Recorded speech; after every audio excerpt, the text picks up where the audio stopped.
Okay, welcome to another episode of Thoughts and Bolts. I'm your host, Pedro Lavarria, and today we're going to go over the Bigelow Aerospace Advanced Space Studies on the tic-tac encounter, the USS Nimitz encounter.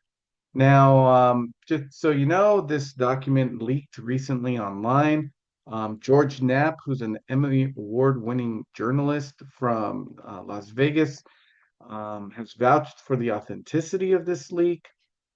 He himself had a copy of it and he wanted to give it to Congress for release during the last UFO um, hearings they had, but he didn't do that because he didn't want to break confidences, which he has with Robert Bigelow, who is the billionaire owner of Bigelow Aerospace.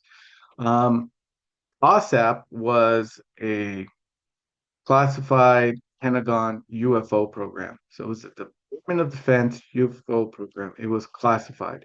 And Bigelow Aerospace was the contractor who executed this program on behalf of the Department of Defense.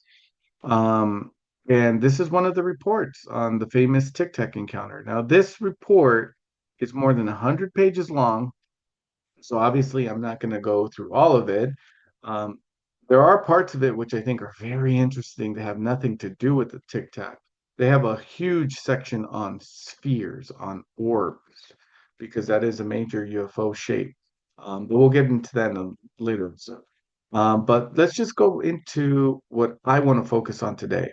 Now, this report is amazing. It's super sciencey. It's super detailed. Um, I'm gonna go do more episodes on it, guarantee you. Um, Biggest takeaways they had.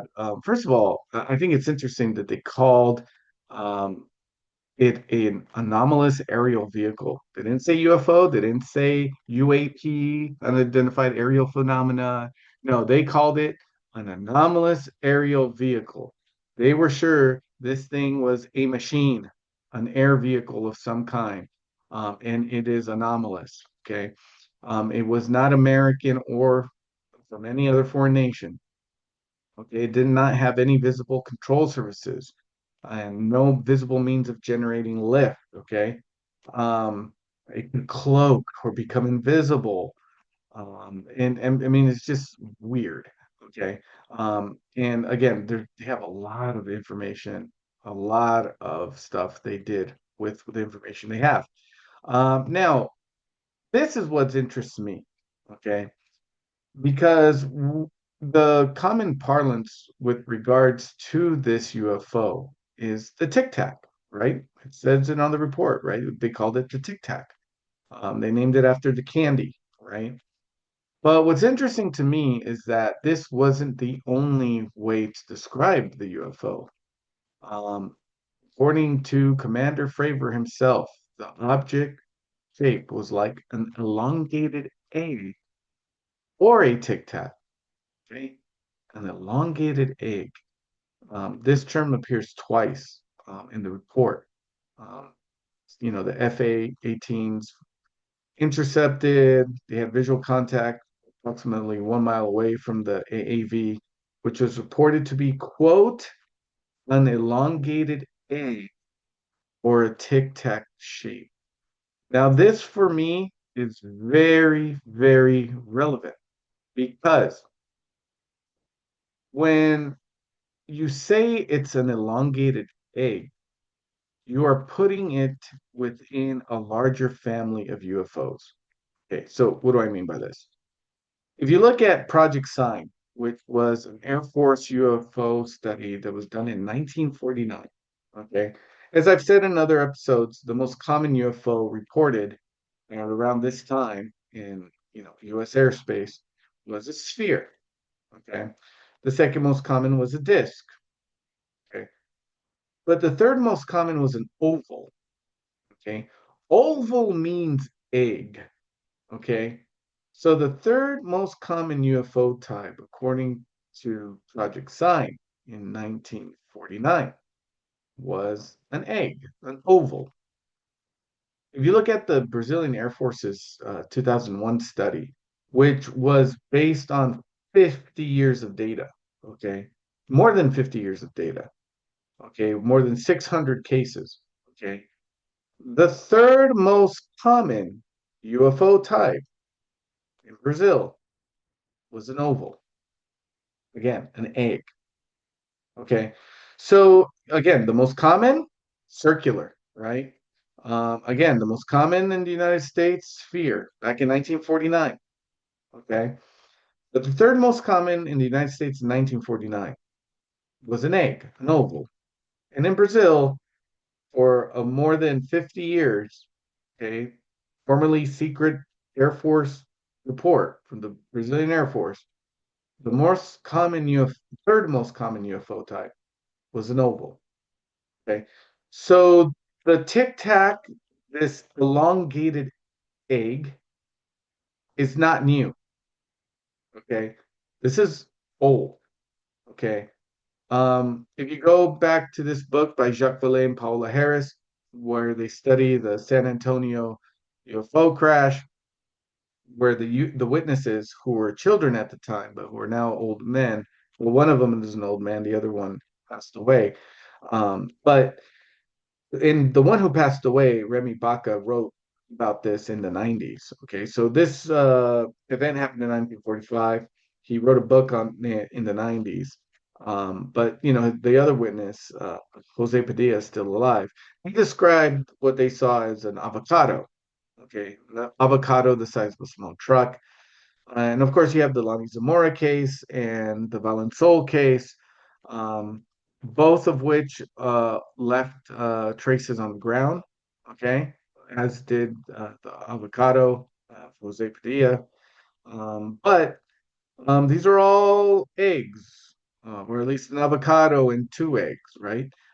This is the Valenzuela case, 1965. This is what the witness drew.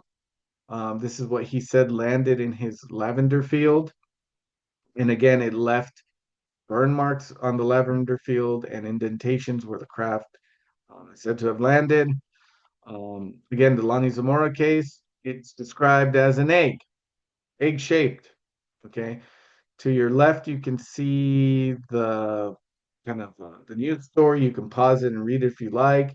To the right, you can see Lonnie Zamora's drawings of an egg. Okay. Um, Here's another one of Lonnie Zamora's drawings. You can call this a tic-tac or you can call this an elongated egg. Both descriptions would be accurate. Um, Several days after the Lonnie Zamora case, the Lonnie Zamora event, the 10-year-old girl suffered eye, nose, and face burns. And how did she get them? Well, according to her, she was watching a strange egg-shaped thing in the sky. Okay. Um, you go 1952 in Germany. Okay. An egg-shaped object was sighted. This is from the Blue Book files. Okay. Egg-shaped object flying around in Germany in 1952. Okay. Um, if you go back to Robert Salas, okay, um, back to the Malmstrom Air Force Base case where the UFO shut down the nukes. In his sworn affidavit, he says that the UFO was described as a large glowing oval shaped object, 40 feet in diameter. Okay. Um, an oval shaped object, an egg. Okay. If you go to Colares, huge UFO flap, people were injured. Um, Again, the Brazilians described it in 1977 as an oval cylindrica. So a cylindrical oval. Again, an elongated egg. Okay. If you look to your right, which is from the Zanfretta case in 1978 in Italy, okay, so a year after the Brazilian case, they also saw an oggetto ovale, an oval shaped object, colore rosso, which means color red, which is the same color as the object in Polaris, Brazil, vermelho, which means red in Portuguese. And again, the Malmstrom Air Force Base oval shaped object was red or an orange here in the affidavit says red. Other witnesses say orange, red. These are all on very close on the color spectrum, of course. And it's interesting that the Malmstrom, Colaris, and Sanfreda cases happened at night, whereas the Nimitz encounter happened in the daytime. Um, but again, you have ovals, right? You have oval, oval, oval, egg, right? Egg, egg, okay. Um, Avocado, egg, something egg-like, right? And again, oval is the third most common UFO shape in Brazil over a period of 50 years. Okay. And it's the third most common UFO shape in the United States. At the time this report was done in 1949. So the elongated egg, okay, the tic-tac is nothing new. It's nothing new. Now, uh, something that I find very interesting is that if you look at these cases, the San Antonio case, 35, the Socorro case from 64, the Valenzuela case from 65, is that in these three cases, the witnesses saw the pilots. And in all three cases, the pilots were child size. Okay. They use different adjectives to describe them, but it's pretty much your standard um, child-sized pilot in all three cases. So it makes you wonder if what was piloting the Tic Tac was also a crew of two child-sized pilots. Um, Another thing to consider is how the Tic Tac flew. Again, remember this thing can turn invisible. This thing can, cover what is it, 60,000 feet in a matter of seconds without crushing the inside of what's ever inside of it, right? Because it goes from 60,000 feet to 50 feet within seconds. So if it just stops at a dead stop, momentum, force, all that good stuff, it would smash what's ever inside, unless, of course, it was flying in a way we don't fly, right? Because again, this thing had no visible control surfaces, right? It had no fins, no wings. It had no visible heat signatures of any kind, had no visible means of propulsion, right? So it's not using rockets or propellers. So how might it fly? And how would this account for its cloaking ability and its ability to, overcome inertia, right? Well, that's why during the OSAP period, they published this report. Okay. It's the Defense Intelligence Reference Document. You can download it from Department of what is it? Defense Information, what is it? Defense Intelligence Agency FOIA, right? DIA. Okay, DIA is basically like CIA for the Pentagon, right? The Defense Intelligence Agency FOIA page has this report, which was published during the OSAP period, and it's about space-time metric engineering, what we in the normal world called warp drive, right?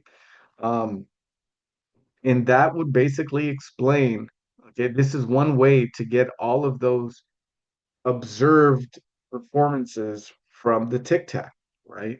Is by creating a warp drive, right? Some anti-gravity thing that manipulates space-time, right? So, within this engineered space-time metric, within this warp bubble, as I explained in a different video, time would run much faster than it does on the outside. So perhaps they're not covering space like 60,000 feet to 50 feet within seconds. Okay, maybe within their altered space-time metric, they're actually doing it in minutes. Okay, and from their perspective looking out, you know, um, the different jets and boats and things, birds flying around in our normal space-time environment that you and I live in might look like in a near standstill or going extreme slow motion from their perspective, right? Because from their perspective, space and time is going much faster. So their space and time is very much faster. So when they look out, from their perspective, our space and time is going much slower, right? And from where we're standing, they look like they're going super fast. Like I said, from where they're standing, we look like we're going super slow. And so that might explain why they can go from 60,000 feet to 50 feet without in a dead stop, right? Without smashing the inside of what's ever in that craft, right? Because they're really actually not going that fast. They only appear to be. Um, it's not covered here, but an altered space-time metric might explain cloaking, right? Light bends, okay, around the black hole, and in an engineer's space-time metric, light might bend around it. Um, the anti-gravity that that would also be explained by this. And that's a nice little picture of what an Alcubierre drive might do to space-time. Okay, basically, it would fly by contracting space in front of it and expanding space in back of it. So the thing itself is not actually flying. What's happening is space is contracting and space is expanding, giving the effect of flight, but the craft itself is not actually moving. Um, that's one explanation, right? And again, it explains a lot. It also explains, the increased energy states would explain why, anyone who gets near one of these things will get burned, why the ground would be burned if it lands, that sort of thing. Um, so yeah, the tic-tac, um, it's not ours. I'm sorry. And if it is ours, then it's the product of reverse engineering because to say that, oh, well, this is just Lockheed Martin tech, that's too thin of an explanation. It doesn't explain why the same phenomenology has been with us for decades and decades and in multiple continents. Okay, we're talking about Europe, North America, South America. It's too thin of an explanation. And so, like I said, it's either not human. Okay, the Tic Tac is either non-human technology, or it's man-made based on non-human technology that we have from crashes like the kind that happened at San Antonio or at Roswell or at Kingman, Arizona or at Aztec. Okay, there's more than one crash. Roswell wasn't just the only one. Corona, there's another one. Um, So yeah, it's either ours or it's either theirs or our reverse engineering of what they have. Those are the only two things that make sense, and that's why the Nimitz case is so amazing because it's so well documented. And again, I repeat, the Valenzuela case, the San Antonio case, and then the Socorro case, the witnesses all saw a crew of two childlike pilots, okay? Child-sized pilots were seen by the witnesses of these three cases, okay? So it's the same shape as the Nimitz encounter, um, and in each case, the witnesses, okay, saw the thing was piloted by a crew of two childlike beings, okay? So I suspect that whatever was piloting the Tic Tac, it could be the crew of two child-sized beings. Okay, that's on the table. Okay, AI is also on the table. Sure, why not? Okay, but we do have three really good cases where the witnesses saw a crew of two, the size of kids. So you do what you want with that. And I also think that, again, an engineered space-time metric is the best explanation for how this thing is flying. Okay.